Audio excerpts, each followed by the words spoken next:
to Artemis Medicare Services Limited Q4 FY26 earnings conference call hosted by Anvati Shares and Stock Broking Limited. As a reminder, all participant lines will be in the listen-only mode, and there'll be an opportunity for you to ask questions after the presentation concludes. Should you need assistance during this conference call, please signal an operator by pressing star then zero on your touchtone phone. Please note that this conference is being recorded.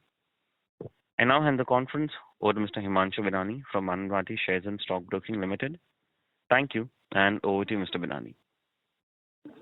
Thank you, Nirav. Good day, everyone, and welcome to the fourth quarter and full year FY26 earnings conference call of Artemis Medicare Limited, hosted by Anand Rathi Shares and Stock Broking. From the management, we have Dr. Devlina Chakravarti, the Managing Director, Mr. Sanjeev Kothari, the CFO of the company, and Mr. Rudra Narayan Acharya, the Head Investor Relations. I would like to thank the management for giving us this opportunity to host this call. We'll begin the call with a brief opening remarks from the management, post which we will have a session open for Q&A. Without further ado, I would like to hand the call to Ms. Devlina. Thank you, and over to you, ma'am.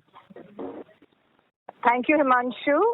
Good morning, ladies and gentlemen, and we are pleased to share our financial and operational performance for the quarter. As we wrap up FY26, I would like to begin by providing an overview of the healthcare sector and the overall hospital industry. The healthcare landscape continues to evolve, driven by both rising demand for specialized services and technological advancements.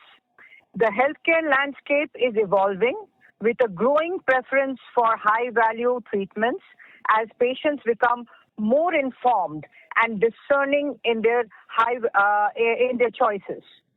Additionally, government policies and tariff adjustments in healthcare have introduced certain challenges in the short term, but we are very confident in our ability to navigate these challenges through our operational agility and strategic cost management. For FY26, we delivered a strong performance, marking another year of growth despite external challenges. Our consolidated revenue from operations for FY26 was INR 1,081 crores, reflecting a year-on-year growth of 15.4%. This growth was primarily driven by strong performance in our core specialties, including cardiology, oncology, and orthopedics, coupled with an improved payer mix and an increase in high complexity procedures. Our EBITDA for the year was INR 218 crores with an EBITDA margin of 20.2%. This reflects our focus on operational efficiencies and disciplined cost management across our network of hospitals. Our profit after tax for FY26 was at INR 104 crores, showing a year-on-year increase of 26.2%.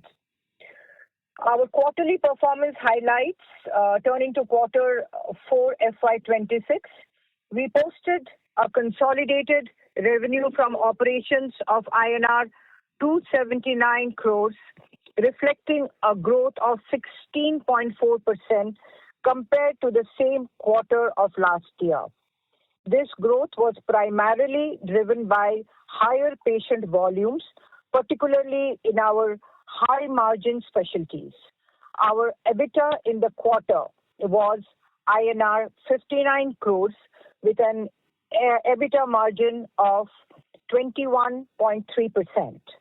Our quarter witnessed a strong increase in contribution from both domestic and international patients. Profit after tax for quarter 4 FY26 was INR 30 crores, representing a growth of 32.1% from corresponding quarter of previous year. This strong PAT growth is a testament to our ability to scale efficiently while maintaining financial discipline. Operational highlights, our flagship hospital in Gurugram continues to deliver strong performance with occupancy level reaching 64.6% in quarter 4. This reflects sustained demand for specialized and advanced healthcare services across key therapeutic areas, particularly in cardiology, oncology, and organ transplant. Our average revenue per occupied bed for quarter 4 was INR 84,571, showing a 7.3% increase compared to quarter 4 of FY25, driven by an enhanced case mix and higher paying patients.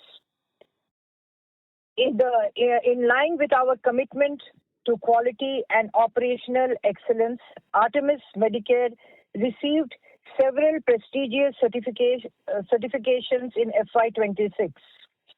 Most notably, we received the Platinum Green Building certification, which entitles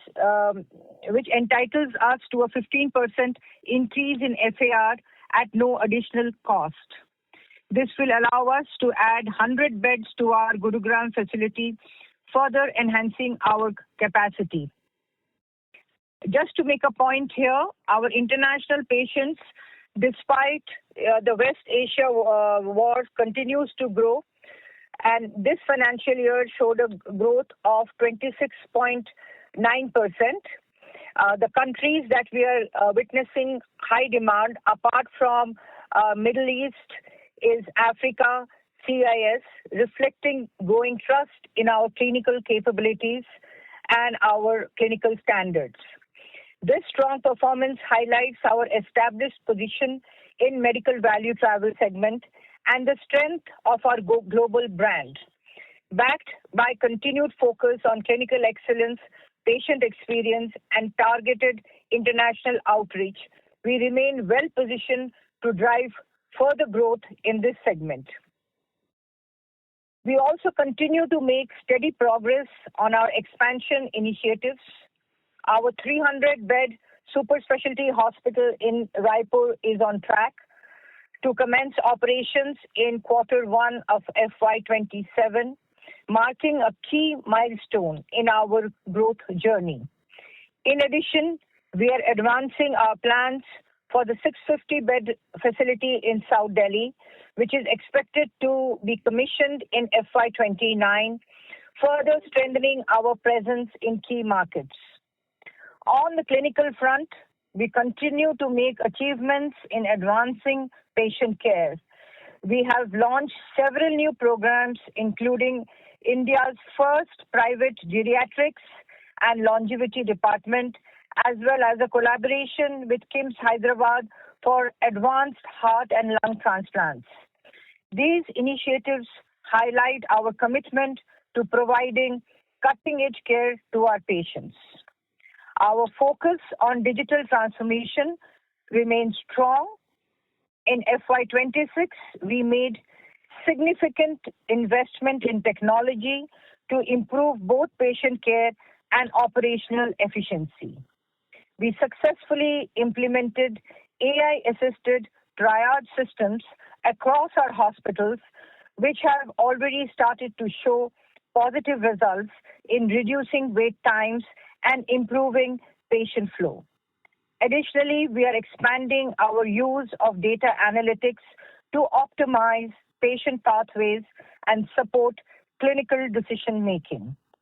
As part of our ongoing commitment to sustainability, we have taken several steps to reduce our environmental footprint.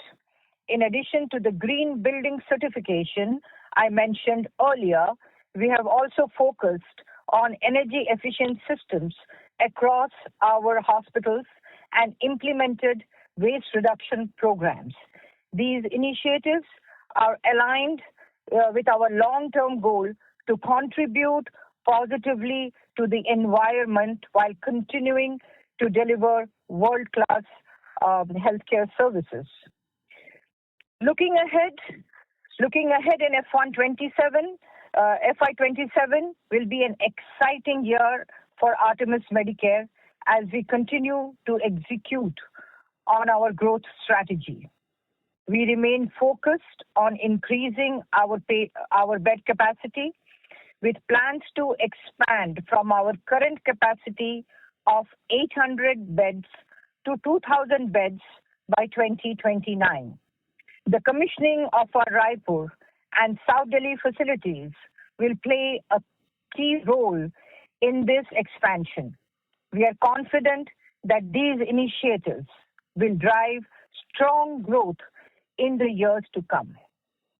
We also remain committed to enhancing our digital capabilities, improving patient outcomes, and maintaining operational excellence.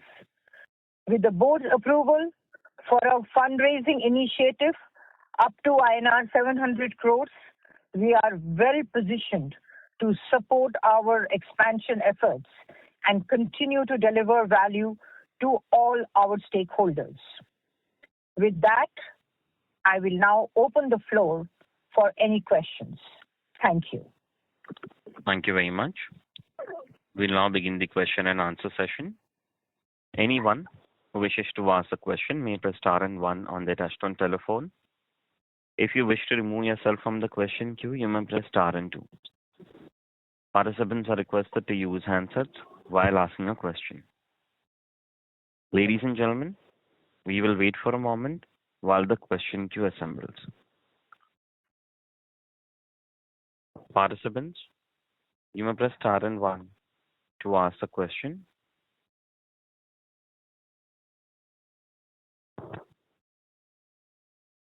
The first question is from the line of Sanjay Shah from KSA Shares and Securities. Please go ahead. Good morning to all, and Doctor, thanks for a wonderful explaining the opening remarks about hospital and healthcare industry in India. And ma'am, I really appreciate your presentation showing the critical care success story of our hospital.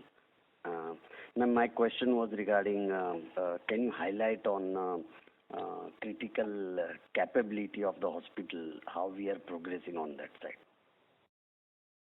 As you're aware, we are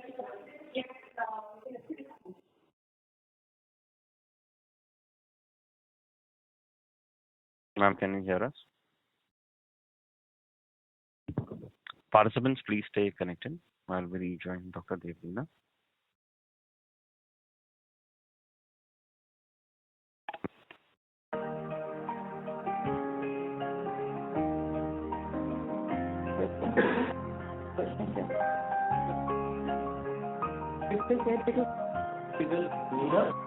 जो आपने बोला था ना कि उसकी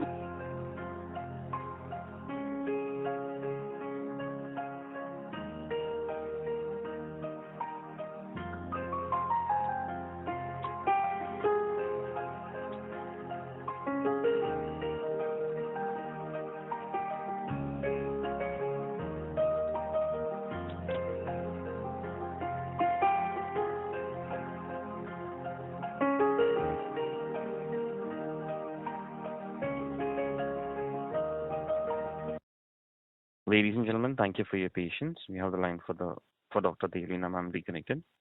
Ma'am, please go ahead. Sorry for the drop. Regret the drop. So Sanjay ji, you were asking about our critical care. Could you just repeat the question quickly one more time? Yeah. It was my question was more related to the critical care capability, what we have developed and what we have planned ahead. That includes the whole healthcare ecosystem. Yeah. So, critical care I would divide into two types. One is a strong emergency care, and the second is the in-house critical care. So, as you are aware that Artemis is known for our critical care in Haryana. We are not only treating our own patients, but we are the referral center for a large number of critical care patients from across Haryana. So we have 1:3 critical care beds and 1:3 critical care beds, and we have a great network of transports which delivers patients from secondary, primary, and other tertiary care facilities to our hospital. We have a large team of critical care specialists full-time in-house, and we have various types of critical care. One is like a general critical care, then we have a surgical critical care, we have critical care for transplants, we have critical care for cardiovascular surgeries, we have separate critical care for neurosurgeries, we have critical care for pediatric surgeries, we have separate NICU and PICU, which is level 4 in terms of critical care. And in terms of our emergency services, we have actually a very AI-driven emergency facilities, wherein we can pick up the patient from their house, and the AI tool guides our paramedics and our junior doctors in the ambulance and connects them with the ICU and the emergency senior doctors. So actually the treatment starts in the ambulance as such, so that we do not waste any time. If you are caught in traffic, there is no delay in patient treatment. So we have progressively, and each year we are enhancing our number of critical care beds, our critical care super specialty. So that continues to be a big ticket item for us in terms of delivery of care, being a quaternary care hospital. Right, doctor. So my next question was regarding our international patient. We have been growing in spite of war and uncertain circumstances globally. Yes. How we can look our hospital by 2029, when we will start a geographical diversification to south, from north to other areas, new geographies in India also. And is there any scope of international patient, because we are the highest among the industries? So can you highlight upon? So basically our endeavor. So our endeavor would be to remain at the same 30-31% of revenue coming from international patients, irrespective of where we are and how our top line moves. So every year we add more countries to our list. We increase our MOUs with various international governments. So we have a full strategy, and we have a separate international team who works only towards that. So our strategy will continue to have 30-31% of revenue from the international, like we have today. So, doctor, now adding our bed in South Delhi will help us to increase our ARPU from here, because going to large metros from NCR regions? No, so we are in NCR, and we have the highest ARPOB in NCR. We have higher than even Delhi, but we have been growing 7 to 8% year on year on our ARPOBs. So that will be the trend, if not more. Definitely Delhi is a higher, South Delhi is a higher ARPOB areas, but in Gurgaon we beat even the South Delhi ARPOBs because of our mix of patients, our high-end surgeries, and our efficiencies of turning the bed around, the bed turnaround time. And we will continue to do so and increase like how we are doing 7 to 8% year on year. Doctor, my last question was regarding, can you touch upon our Mauritius bed capacity increase from 80 to 110, and how we are doing over there? So the first hospital has broken even and is making a profit. The second hospital has just started, so we are already beginning to get the fee for the second hospital. So we are on a monthly fee for running and giving our giving our expertise to these hospitals, and we are pretty much on track. We are pretty much on track with the first hospital, and we are pretty much on track with the second hospital, which has just started in April. Thank you very much. Very helpful. Thank you very much. Thank you. Thank you. Next question is from the line of Aditya Chheda from InCred Asset Management. Please go ahead. Hi, good morning. Congratulations on good set of numbers. I have two questions. First was on the women's project. Would you be able to share any project details that are outlined with respect to what should be the capex per bed, etc., and how the facility will come over in phases? And the second question was about the EBITDA margin profile across the hospital, cardiac care, and daffodil segment.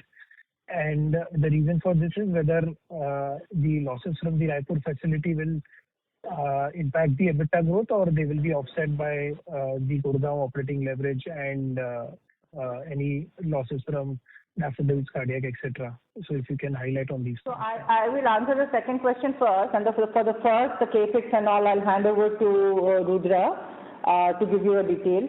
For the second question, this thing is there will be some losses in Raipur, but if you look at our projections, our increase in EBITDA will continue because our occupancy in the Gurgaon hospital is increasing. Our mix of cases is becoming better.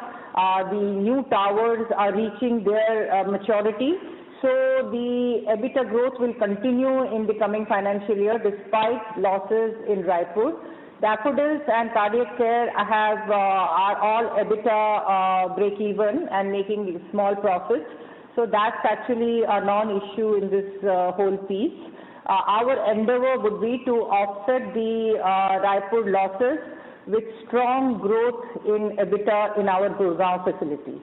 So that's to answer your second question. For the first one, the project highlight I can give you that we have already we are in the process of admitting our drawings, our plans to the MCD, post which the demolition of the old structure is going to start. We are pretty much online in terms of timelines for these actions. But in terms of capex, so it's a 650-bedded facility which will start in two phases of 450 and 200. But the capex and other details I hand over to Rudra to reply to. Hi Aditya, Rudra this side. For the capex portion, Aditya, there is a two parts to it. The first part for around 450 beds, the capex would be to the tune of 350 crores. And for the second 200 beds, it would be another 150 to 160 crores. Total would be 500 crores for 650 beds, which will be close to 75 lakhs to 80 lakhs per bed. So that is on the capex part of this, Aditya. Any questions regarding this? This includes everything, right? Land, equipment, etc. The full project cost. So land and building is owned by the trust. We have in our portion we had the interiors and the equipment. These include the interiors and the equipments. Got it. And lastly, on the additional FAR at the Gurgaon facility, would you be adding those in FY27 or it will be in phases? So we are basically looking at all the options. We have a little pipeline with some other opportunities. So, and we have this option of 100-bed facility here. So we are kind of taking that call whether to start this 100-bed facility in the current financial year, or to take up another, if possible, take up another brownfield or a greenfield project if that's available. So that we will clear in the next few weeks, and we'll come back to you, and you'll hear it from us very soon. Oh, thank you. That's it. Thank you. Next question is from the line of Adesh Gosalia from Spark. Please go ahead. Hello. Thank you for the opportunity, and congratulations to the management for an excellent set of numbers and ending FY26 on such a high note. I had a couple of questions. So firstly, on the EBITDA margins, we saw our Q4 EBITDA margins inching up to 18.5%, the levels we saw in the Q2 of this financial year. So this will be continuing for the next FY27-28. We will be maintaining continuing the Gurgaon facility at such high margins for the entire year, or we should expect a similar trend of FY26. We will not only try to maintain it, but we will try to better it with some plans that we have. So you will see this continuous growth in the present financial year also. Yes. Okay. And on a blended level, like after the Raipur comes up, so I think Raipur would be like commercialized in Q1. So the 3 quarters of FY27 would see the entire impact of Raipur. And I think the break-even is expected in 15 to 18 months. If please correct me if I'm wrong over there. So what should be the blended level on the margins that we can expect? So Adesh, Rudra this side. So as Dr. Devalina mentioned, we will be continuing this 21.2 or the 19.4% without the other income for Gurgaon facility, and it will the margins will expand only over the period of time. But having said that, like we had indicated earlier, there would be close to 18 to 20 crores of losses from Raipur. So that we are standing with the same levels, 80 to 85 crores of revenue top line for Raipur for FY27 and 18 to 20 crores of losses. So that overall mix will be putting the EBITDA maybe a 1 to 1.5% lower because of these losses. Okay, makes sense. Second question was on the operating beds. Right now we exited FY26 at 544 operational beds. So how are we looking this trend inching upwards from here on, or this would be maintained? Like if you can share some color on this. So 546 beds which you saw this year, immediately Raipur starts with 200 more beds. There is an option of adding another 100 beds in our facility and or picking up a brown or greenfield project. So this bed expansion, like our commitment is 2,000 beds by 2029, and you will see the beds increasing in phases as we move to 2029 with 2,000 plus beds definitely by 2029. Yes, that I understood, but I was asking on the operational beds. So from current Gurgaon facility, we had an average operational beds of 544 in FY26. So on that, I wanted a bit of a color that how much room is there for us to grow this operational beds, and similarly for Raipur also, like from 200 beds coming up, how many beds will get operationalized in FY27? Yeah, so for Gurgaon, I'll stick to Gurgaon facilities first. We have the ability to start 100 more beds, but like I had mentioned earlier, today we are at 64.6% occupancy. The moment we have 70% occupancy for a quarter, we are going to be opening 50, then another 50 beds. So that is to put the Gurgaon in perspective. As we speak, our occupancy is going up. It has moved from 60, because we have opened new towers, right? It has moved from 60 to 64.6%, and we are keeping an eye. At 70%, one quarter, we will open 50 more beds and then 50 more. That's for Gurgaon.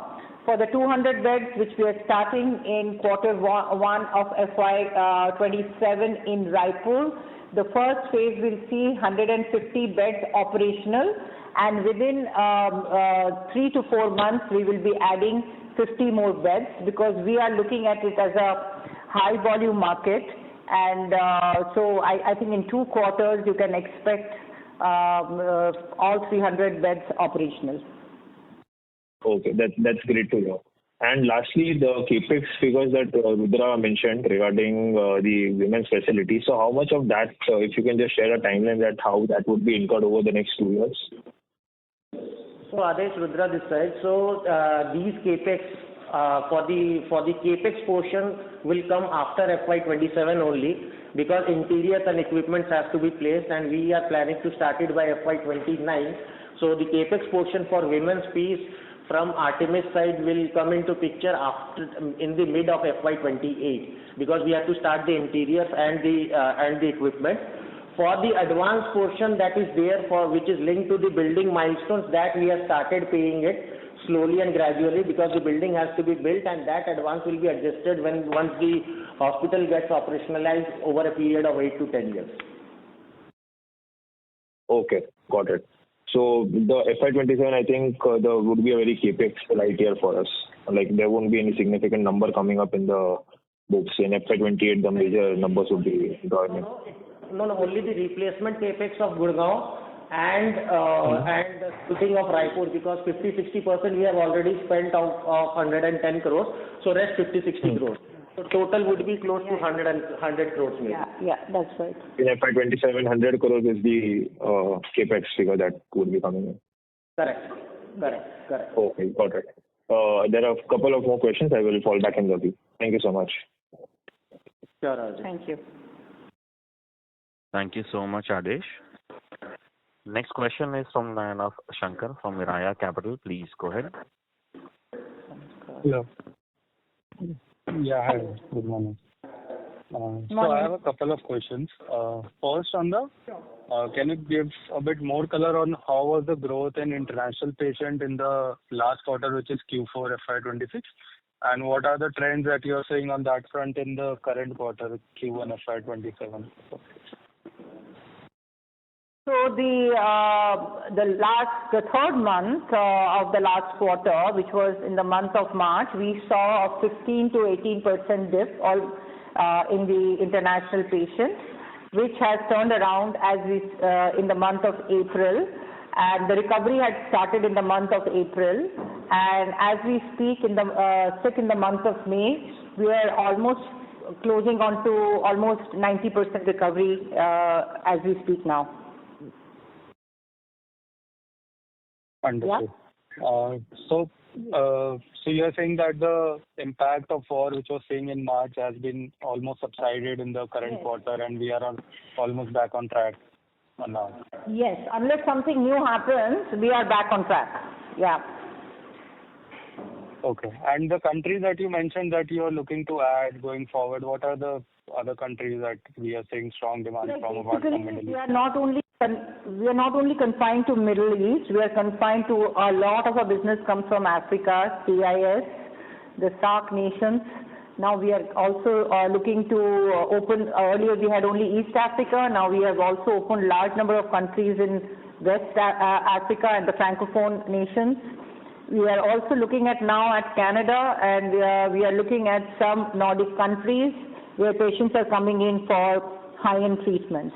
So every year we add a couple of countries, if not more, and so that this exercise and this continuity is maintained, and any problem in one region does not affect the overall international flavor for us. Oh, okay. So if you can share what is the proportion of Middle East patient in our current international patient, if you can share that color. No, I would say, how much is it? 3%. 30%. Okay. 30%, yes. Okay, understood. And you touched upon that you see the case mix improving. So if we are maintaining our international patient at 31-32%, so how do you see other segments of the case mix in the next 3-4 years, maybe? See, as you keep adding high-end facilities, high-end techs, case mix not only for international but domestic. So we have seen a surge in our domestic numbers, and we are also continuously seeing a surge in the high-end, patients in the domestic, which is also a very big welcome, and that had actually offset some of the international dip which we saw in March of last quarter.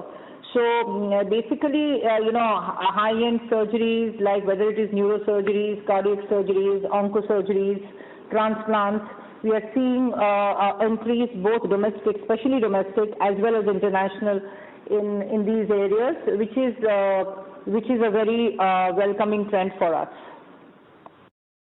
Okay, so is it fair to say that you can see government mix going down in the next few years? See, the government mix in terms of percentage might be the same as we're increasing the number of beds, but in terms of percentage, because sometimes when you're opening new beds, you want to prevent free beds, beds which are not occupied. You don't want a situation like that. But overall, if you look at the businesses, our endeavor continues to have cash, TPA and international more than any empanel business. But the good news is also the government is also, as you're aware, is revising the rates and we are sometimes we are cherry picking some of the the investigations and treatments which are almost close to our WAC rates. So it's actually a strategy, but we definitely don't want the government business to come up, and it's not coming up. But we keep moving around in a manner so that no bed stays empty as we increase capacity. So that's basically what I wanted to say. Yeah. Understood. So my next question is around the Gurugram facility. Can you give any hardcore number around the EBITDA margin, how you see it going in the next 3-4 years?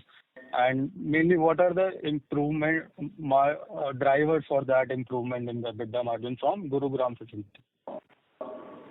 So Gurugram facility will see EBITDA northwards of 20%, if not more, in the coming years.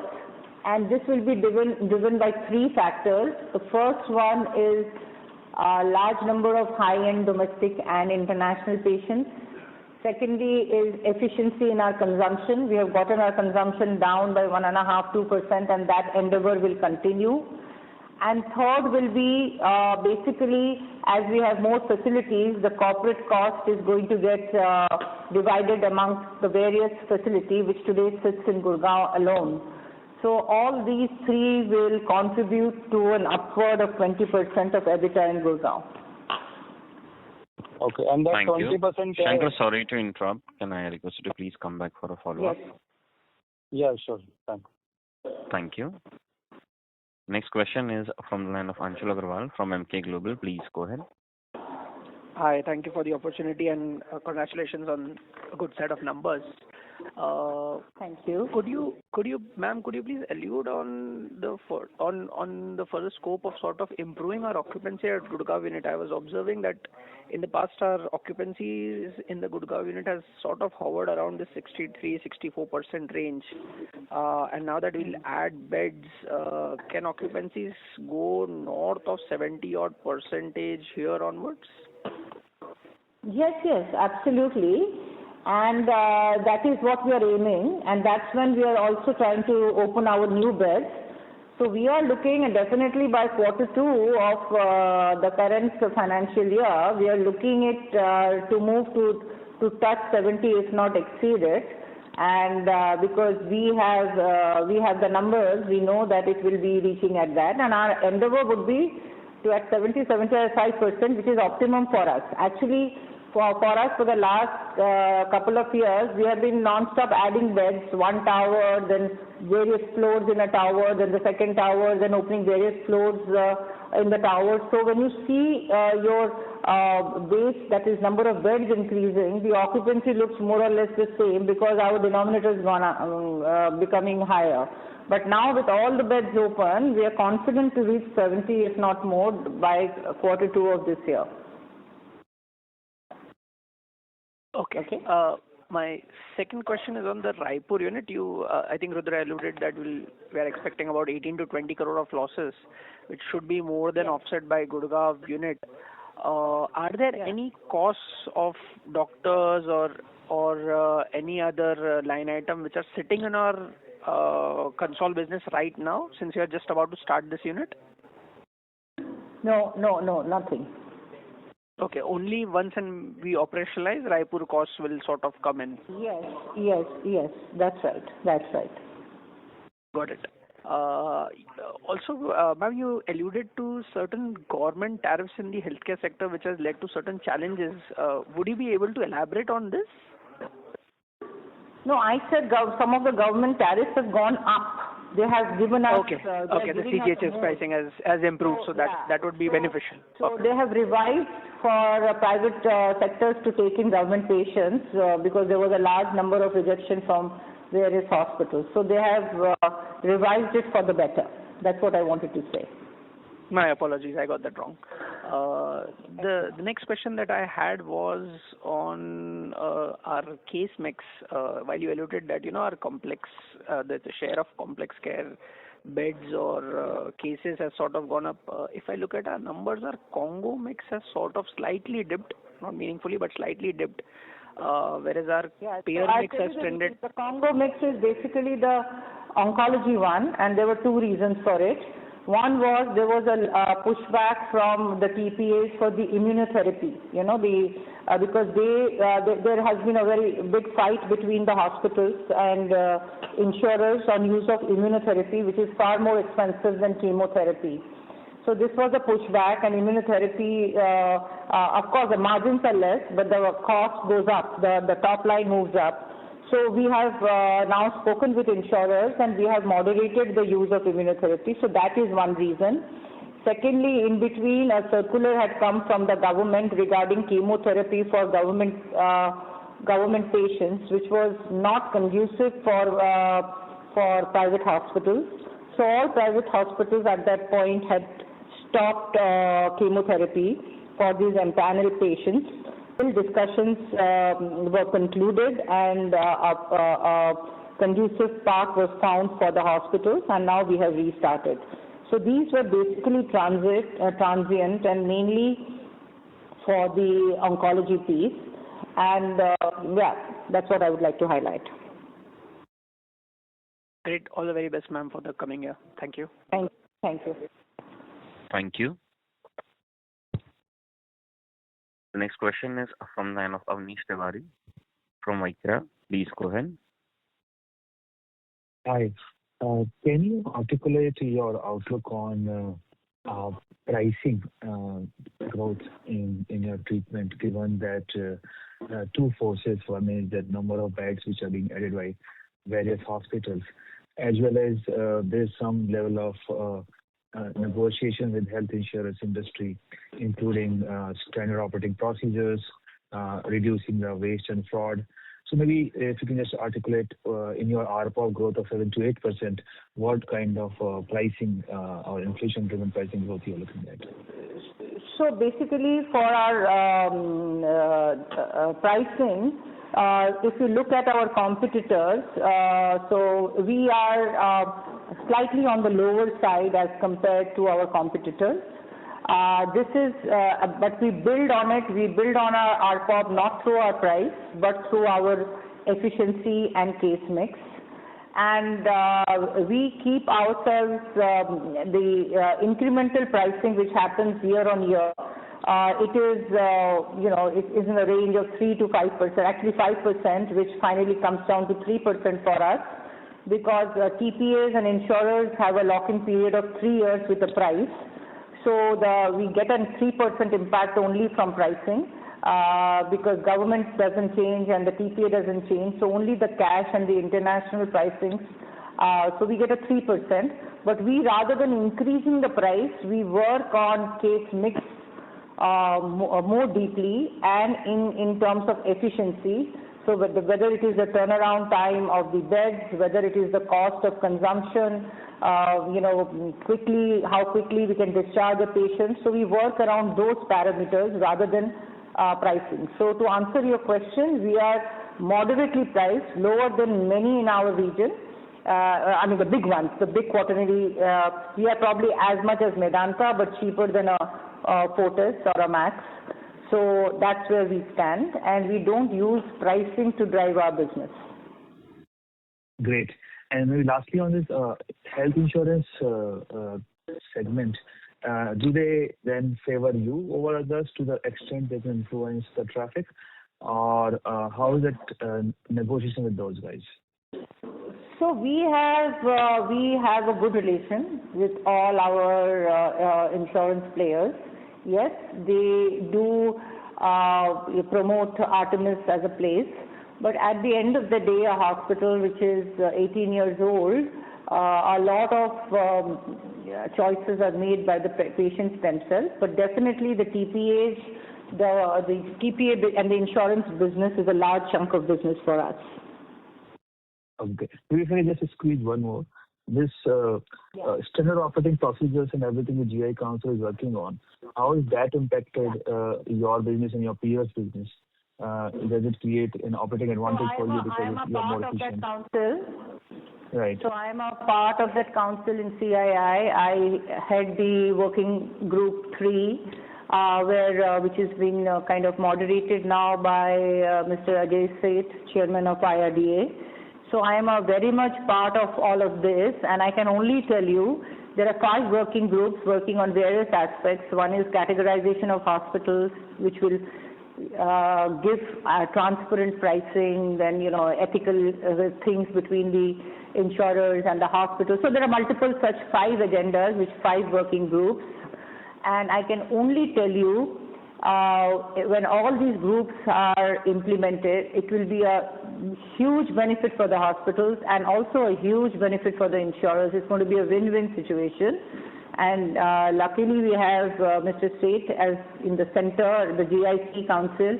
So, this is going to be a winning ticket for all hospitals because then we really don't have to flog for getting the right price or getting the renewals on time and so on and so forth, which has been a problem with the hospitals because the insurers, they continue beyond 3 years, do not give us price revision, or they try to sometimes bully us to get low prices. So now there is going to be a huge amount of standardization, and as far as Artemis is concerned, I can only tell you this will be a new dawn in business for us because I'm working very closely with them. Great. Thank you and wish you very good. Thank you. Thank you. Next question is from the line of Aditya from Redwood Capital. Please go ahead. Good morning, everyone. So first of all, congrats on the strong performance. I just want to get a better sense of the overall Raipur and Chhattisgarh market. So Raipur has seen like meaningful capacity addition over the last year or so. One listed player has entered and few local hospitals have come up. So I just want to understand, like, do you believe there is sufficient client demand in Raipur and Chhattisgarh to absorb these new bed additions without meaningful pressure across occupancies? And when you think of your own ramp up, do you see your growth coming primarily from capturing share from existing players, or your thesis is more that overall market is underpenetrated and will grow with new supply? And who do you see as key competitors in that market? Okay. So going on to Raipur, let me tell you, Raipur is a market where every tertiary and quaternary private player is looking at. So as we speak, whether it is a Manipal, whether it is a Lilavati, either they are buying land or signing MOUs and so on and so forth. And I predict Raipur to become something, a mini Lucknow going ahead. Today they don't have a single, they have large number of hospitals, but they do not have a single so-called hospital with the right kind of an infrastructure, all medical equipment, and the right kind of doctors, right? So like, whether it is these are transplants, whether high-end neurosurgeries, neurointerventions, whereas there is a deep penetration of insurance. There is the per capita income of Chhattisgarh, especially Raipur, is very high. So our strategy is to create Raipur Hospital as a nodal hospital for Chhattisgarh because, almost 60% of patients from Chhattisgarh come to Bombay and Delhi for treatment. So, and they do not get treated in their own state because of paucity of care. So we are trying to position ourselves and have the first mover advantage to getting all the patients who are moving out of Chhattisgarh to be treated in Chhattisgarh. And everybody's eyeballs are being grabbed by Raipur now, all other big players. So we are trying to establish a first mover advantage in terms of name, quality of care, transparency in care, and so on and so forth. So that's the gist. We had actually, before going into Raipur, had done a complete market survey through PwC. And also the good news is our partners who own the land and the building are the two most reputed doctors of Raipur. So there is already, so it's not like a new territory it won't be a totally an unknown territory, the hospital, for the patients, because our partners are the two topmost doctors of Raipur. So this is basically the gist that I wanted to give you. Got it. Thanks. Just to follow up, so what is the capex per bed for the Raipur hospital, and what will be the specialty mix and payer mix as it operationalizes? So it will be between 110 to 120 crores is the capex for a 300-bed facility, and we are doing every specialty is going to be there in Raipur. We will be the first hospital to have a PET CT scan, in the hospital. Apart from that, we will have radiotherapy, robotics, transplants, all the things for which the people of Raipur are going out of Chhattisgarh or, to get their treatment. So we have identified that. We have identified it district-wise, what is the need, so that this can become a central referral hospital for Chhattisgarh. Got it. One last question. Basically, according to my research, there, in terms of manpower, a state like Chhattisgarh, there is difficulty in basically attaining specialized manpower in terms of doctors, nurses, and skilled technicians. So how is the Artemis team going about hiring and basically retaining the specialists? That was the first deep dive we had done. Apart from the financials of the market, that's the first deep dive. So Raipur has its own medical college, postgraduate college, 3 nursing colleges. So all our resource heads of departments, they're all in place. So all the letters have been rolled out, and they will be joining from first week of June, which is next month. Nurses are all being hired. So, there is no paucity of medical manpower. Training is ongoing to bring them to our level of expectations, but they are good quality people. They are doctors who are trained in robotics, who are doctors who are trained in very high-end cardiac interventions, and they're all there. So now, because of the infra that we are providing, they are happy to join us, and they're all in place. Sure. Thank you so much, and all the best for the future. Thank you. Thank you. Next question is from the line of Pratik Srivastava from Nivesh Wisdom. Please go ahead. Hello, ma'am. Ma'am, what could be the realistic ARPOB from Raipur facility in the long run? So we have looked at 33 to 35,000 plus to start with. And then as we start our high-ends like transplants and others, we expect it to be higher than that. Yes, ma'am, but if I look at 35,000, which is because it's tier 2, right? And Gurgaon is tier 1, so ARPOB very high. But if I look at your margin, and you are saying that you'll be able to maintain the margin. But if I do, there are lots of factors which are working against it, right? One is, as you said, right, the ARPOB would be lower. Second would be your payer mix. You will not going to get a lot of international patients, right? Then of course the facility takes time. There is fixed cost burden. There is also, Apollo Hospital, James Raipur. Yeah. So, ma'am, my question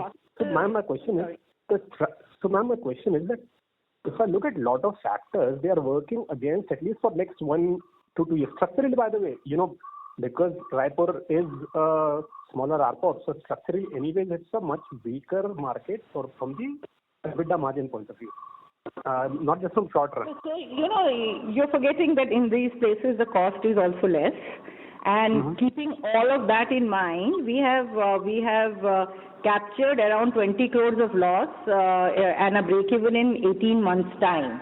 So what happens is it takes 6 months.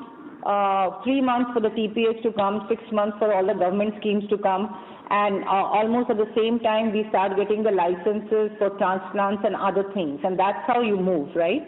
So we are starting at 35,000.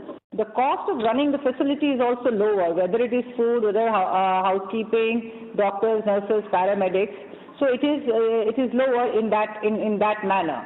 So that is what we have said, that in the first 18 months, we will have a loss of 18 to 20 crore, and then we will ramp these numbers up, post getting all the licenses. Yeah. So ma'am, to make up for this 20 crore. It's a similar story like a large hospital, whether it is a Max or a Medanta.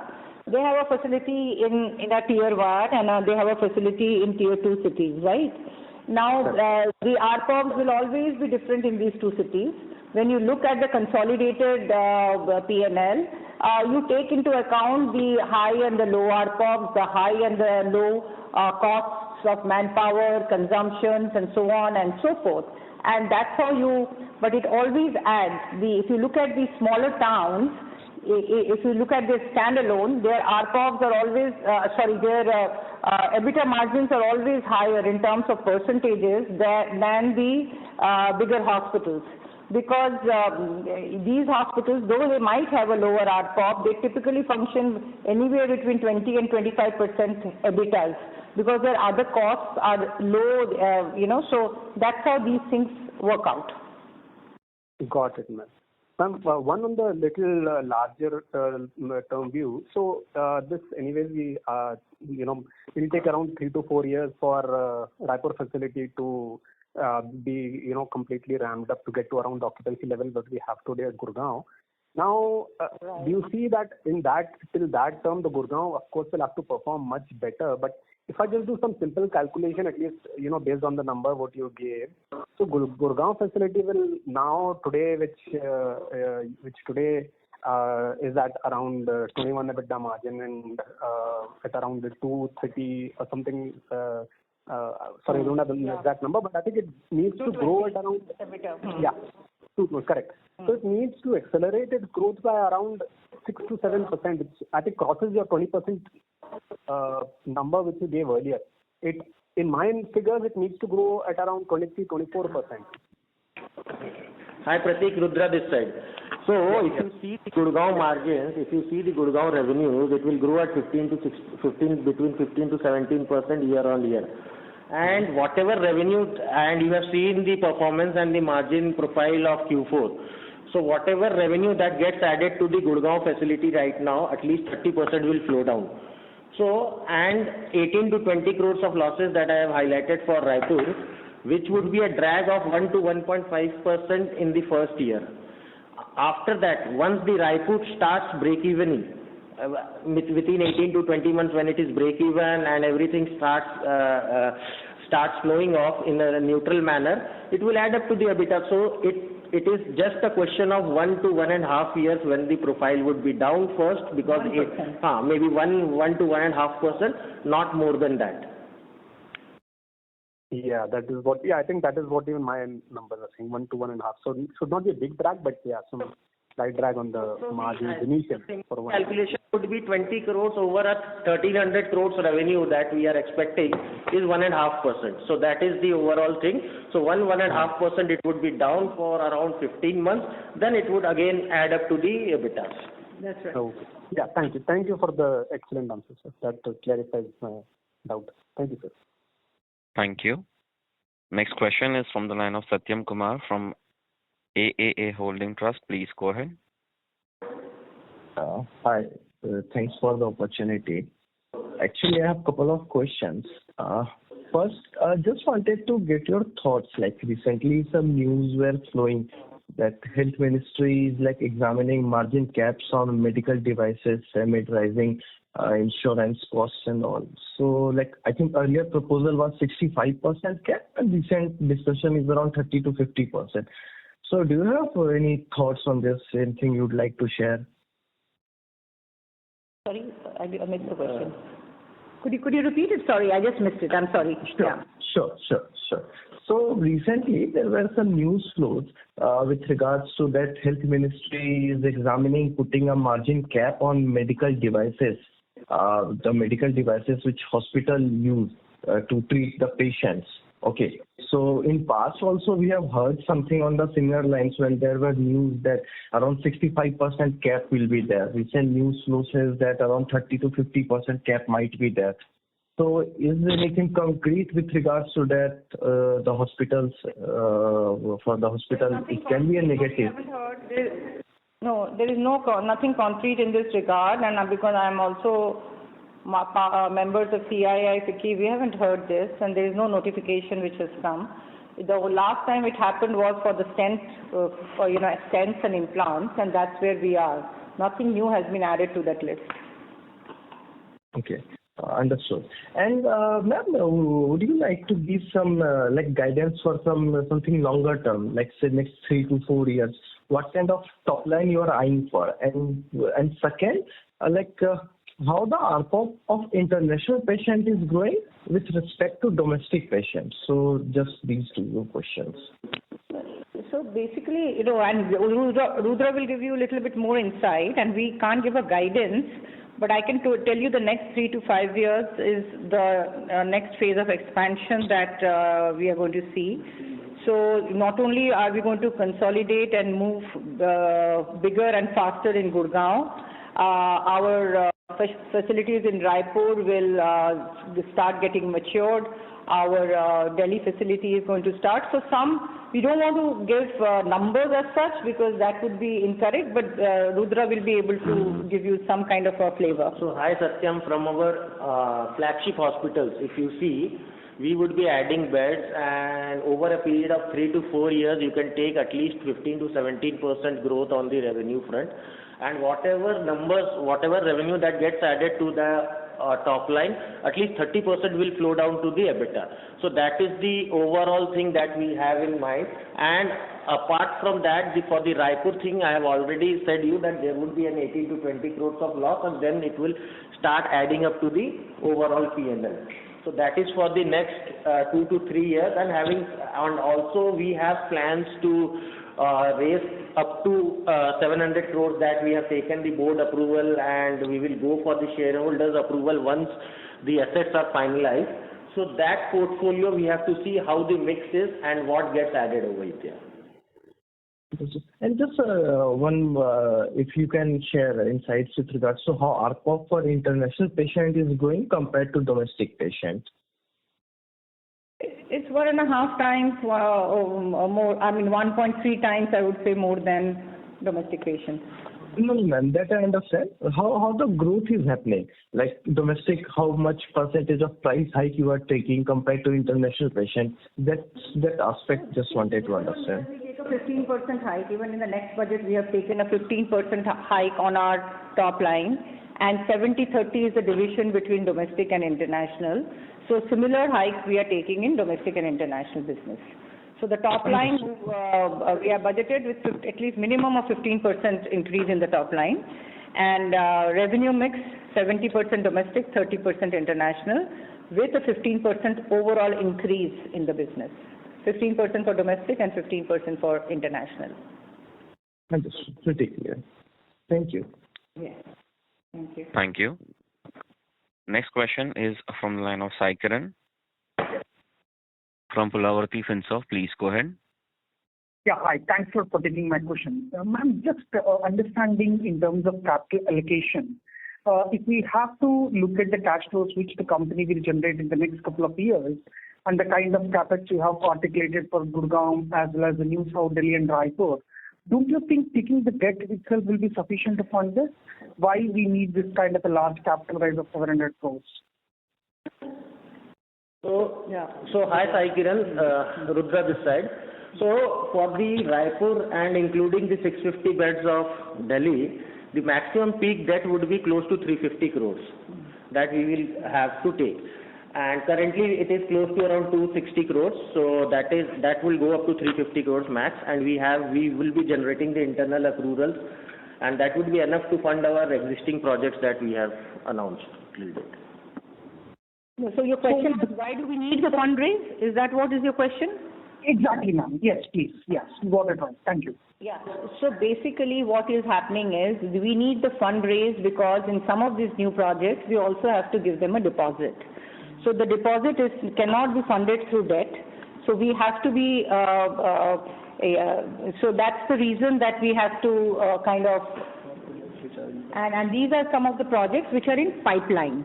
So as closer to the time of finalization, so we have a pipeline which has some brown and green field projects, and we are looking at the next 4 to 6 weeks to finalize at least one of them, and then go for the raise because this would probably be required for this finalization of this new project. Understood. So in a way, what you are suggesting is that this capital, what you intend to raise, will be for the projects beyond the 3 projects which you already have in mind. Yes, correct. That's right. So this capital raise is only going to fund our new projects, which could be one or which could be two. Yeah. Got it. And the second thing, primarily simple extension of your capital allocation strategy. Whenever you allocate capital, what are the few things which you look at in terms of ROCs, and then how do you think about deploying that capital in terms of the return ratios? If you can just articulate, that will be really helpful, ma'am. Thank you very much. Yes. I'll ask Sanjeev to talk about when it. When we evaluate the project, we basically focused on IRR and ROC. IRR and ROC. And what kind of numbers you look at? Currently, our ROC is around 14.5%, and going forward, we are expecting in the range of 16 to 18%. In how much period of time? In next 3 to 4 years time frame. So this will be the incremental capital when you allocate. That's how you think about it, sir. 15 to 16% kind of an ROC is what you intend whenever you take up the project? Yes. So when we take up the project, which is any new capital which is being deployed, we look anywhere between 16 to 18% ROC in the next 3 to 5 years. And that's how we have extrapolated our new projects. And when they fit the bill, only then we go ahead with the project. Also, to add to Dr. Devlina Saikiran, we look at the payback period and we see to it that the payback period is within 5 to 6 years of the time. That's right. That is one of the factors that we think, and we see the asset turnovers also, and those are few of the factors that we think, we look at and then decide upon the new expansion projects. Great. Really appreciate this, ma'am. If I can squeeze in one last question. If you have to benchmark your Gurgaon hospital with the best in the NCR, do you still think that there are certain gaps in terms of the capabilities and then maybe some of the adjacencies, still some more, opening in the Gurgaon hospital is needed, or we are at par with the best in the NCR? So my answer is there is no deficiency in this hospital, and that is why this hospital is the biggest hospital in terms of Gurgaon reference. There was a survey done. So now with the next phase of growth, when the brand becomes popular in other parts of Delhi NCR and in central India, this is going to be a new era. So there is nothing that we do not do, from a heart-lung transplant to liver transplant, bone marrow, neurosurgery, neurointervention, cyber knife. There is not one thing that we do not do which is missing from our list. So we are right at the top, and that's also a reflection from our patient growth and our ARPOBs. You know, if you are not in the quaternary space, you will never reach those ARPOBs. Thanks a lot, and really appreciate it. Thank you very much. Thank you. Thank you. Next question is from the line of Anubhav Sangal from Anand Rathi Shares and Securities. Please go ahead. Hi, good afternoon. My question would be, do we have any sort of EWS obligation in the Raipur and the new Vimhans facility? And if so, then what would be the extent of it, if you can quantify that? So EWS goes on in every private hospital in Delhi, NCR and otherwise. So in Gurgaon we have 20%, in Delhi we have 10% EWS commitment, and Raipur will be again in the range of 10%, which we are not sure, but lesser than 10%. So actually complying to these EWS is not an issue if you know how to do it, how you move your facilities for the EWS, how do you create your facility for the EWS, how do you manage your supply chain. So, all of that. So we are in this space for the last 18, 19 years with 20% EWS. And we are known to be one of the best in Gurgaon in terms of compliance. We have never had an issue. Sure. Thank you. Thank you. Next question is from the line of Devang Patel from Samiksha Capital. Please go ahead. Hi. Just wanted a quick clarification. Yes. Can't hear you. Hello? Can you hear me now? Yes. Okay.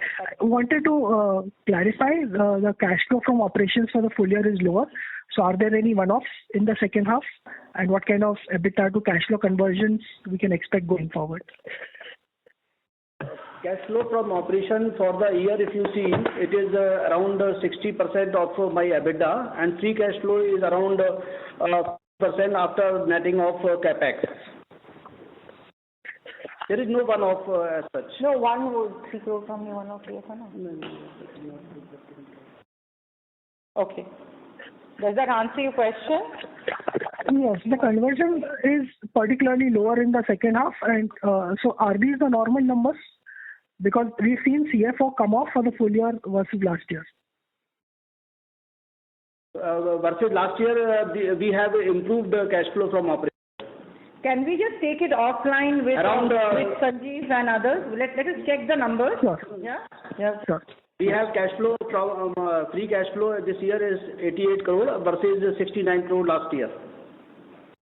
But any other question, we can take it offline, because we'll have to check these numbers and we don't want to give a wrong number. Yeah, that is all from my side. Thank you. Okay. Thank you very much. Ladies and gentlemen, we'll take that as our last question. I'll now hand the conference over to the management for closing comments. Hi, Nirav, Rudra this side. So I would like to thank everyone for joining the call. I hope we have been able to respond to all the queries adequately. For further information, I request you to please get in touch with me or the investor relations team. Stay safe, stay healthy, and thank you once again for joining us. Thank you very much. Thank you. Thank you very much. On behalf of Anvati Shares and Stock Broking Limited, that concludes this conference. Thank you for joining us, and you may now disconnect your line. Thank you.